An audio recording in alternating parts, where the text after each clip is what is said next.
Hello বন্ধুরা, আমার কাছে নোকিয়া 1280 মোবাইলটা দেখতে পাচ্ছেন। এটা কী সমস্যা? এটা হচ্ছে নেটওয়ার্কের সমস্যা, এমনকি সিগন্যালের সমস্যা। আইসি ঠিক আছে, এটা আপনাদেরকে ঠিক করে দেখাবো। দেখুন, নেটওয়ার্ক এন্টিনাটা এটা রিমুভ করতে হবে। এটার থেকে মূলত ঝামেলা হয়। নাহলে এটার পাশে দুটো রেজিস্টার আছে, রেজিস্টার, এই দুটো ঝামেলা করে। তো এই দুটো ঠিক আছে, অ্যান্টিনাটার সমস্যা। কারণে অ্যান্টিনাটা তুলে এটা জাম্পার করে দিলে আশা করি নেটওয়ার্কটা চলে আসবে।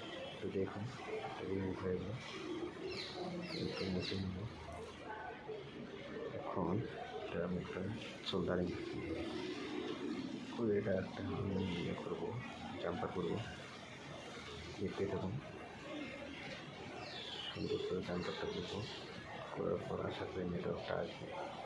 এটা একটা কমন সমস্যা, এটা নোকিয়া 1280 নেটওয়ার্কে সমস্যাটা বেশি হয়। আর এটা করার পর যদি না আসে, সেক্ষেত্রে আইসি ছাড়া কোনো উপায় নেই। আইসি চেঞ্জ অথবা রিলোড করে দেখতে পারি। এবং জাম্পারটা মোটামুটি শেষ। এখন আমি তাদেরকে দেখাবো যে নেটওয়ার্কটা আসে কিনা। ফিটিং করলাম, দেখা যাক, আশা করি নেটওয়ার্কটা আসবে। চালু হয়ে গেল। এই এক্সাম যেই গ্রামীণ ফোন চলে এসছে, এটি নাম্বারটা সেটি